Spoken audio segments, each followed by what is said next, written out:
Okay, let's do a better one.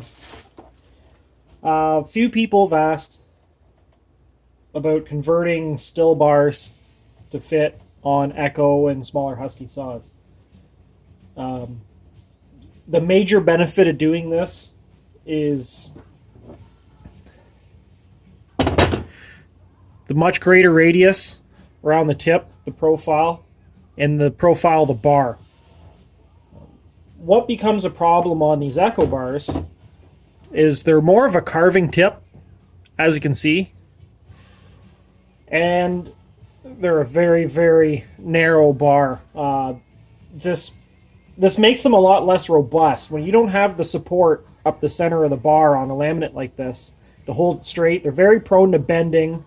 And with this really tight radius, when you're running 3/8 chain as opposed to a quarter pitch or something like that, it simply doesn't bend in enough places around the radius of the tip to follow it at high speed, so it naturally wants to roll off the tip anyway.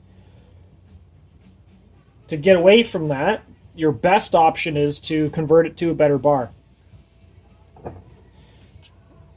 The mounting pattern is fairly similar between the two. The only main difference is how the bar oils itself. When you get into a Stihl bar on a Stihl saw, the bar oil port is a little bit higher off the center line, and it'll oil through the oil ports on the bar like a larger mount saw. When you get into the small mount Huskies and Echo products, they mount through the tensioner bore. So your bar tensioner is in the bottom side, and the outer plate on your side cover holds oil in the other port until it fills up the bore, and then it oils the bar. So there's really leaves us with two good methods of modifying these bars. I'm not going to call one method right and one method wrong. They both work well, but there's concerns to both. The easiest method is to run one of these Dremel cut-off wheels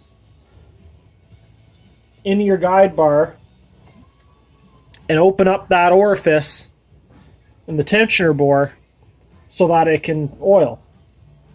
It's quick and easy, and 90% of people have a Dremel and a cut-off wheel.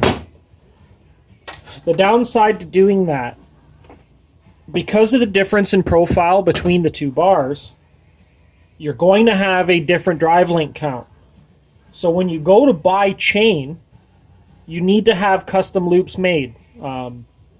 This 16-inch bar with the original bores in it would have required a 57 drive link chain as opposed to a 55. That's not that much of a problem unless you're a guy like me who doesn't want to stand around in the saw shop and not spend money. For everyone else, you want to run in there, grab a couple boxes of loops, and get out before you buy another saw.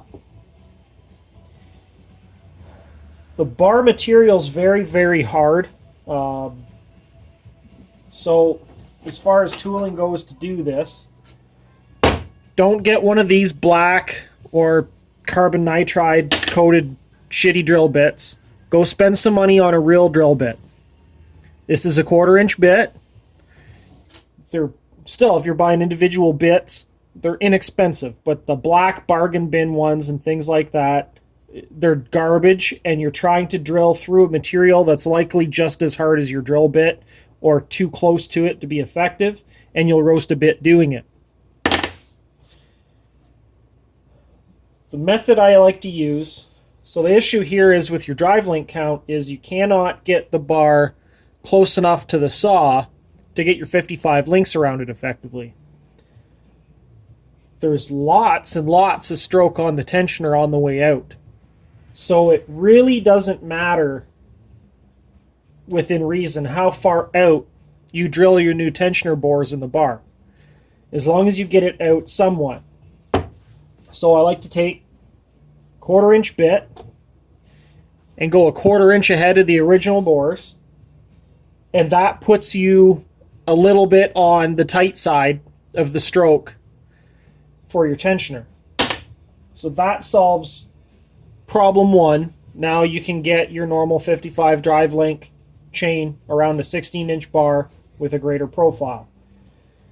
The second part of that is, with this wider profile, you kind of want to have good guide bar close to the saw, or else it's going to walk around on your drive sprocket a fair bit. To avoid that and avoid running a cutoff wheel in here to wear that out, you can just, again, take your Dremel tool or some sort of carbide, and if this will focus, there you go. You can just counterbore that a little bit so that oil can pass from your newly created tensioner bore to the old one.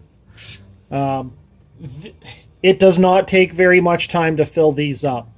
Someone voiced their concern with, how long you run a chain dry before that. If you fire your saw up and give it a few squirts to warm it up before you start cutting, it has filled these bores.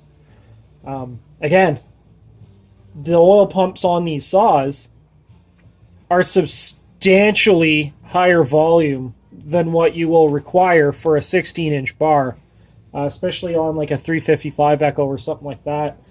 That's a high enough volume oil pump to run like a 22 or a 24-inch bar. The saw will never pull it at 35 cc's, but you'll get there.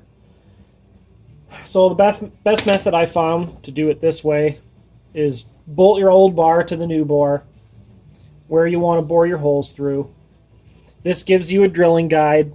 If you don't have a drill press and can't get this in a good fixture and you got to use a vise and a hand drill, this is the real answer to help you. Even if you do have a drill press and you can get it jigged up good, it still helps to have a bore guide.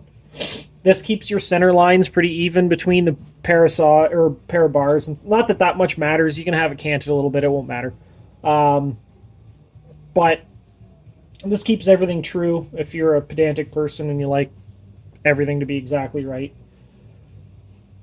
And that covers the two methods of doing this. One isn't more right than the other. It's just that the method of drilling your new tensioner bores is so that you can use the same drive link count as what's going to be available pre-made over the counter. So you can just run in, grab a few loops, and head out. Next one I want to include with this video, because you can't seem to get them very easily through Oregon, is a full chisel 3/8 low profile chain. It's got to be in here. So the chain you're looking for from the Stihl store is 63 PS. Drive link count is whatever fits your length of bar, but this being a 16-inch bar, we use a 55 count drive link. So 63 PS is a full chisel 3/8 low profile. They're 50 gauge, same as the bar. Everything fits good. They're happy. You don't have to use the semi-chisel or any of the safety chains. That's a proper chain for it. For those who can't stand semi-chisel chains on their top handles. Hopefully that helps a few people out and gets you back in the sawing.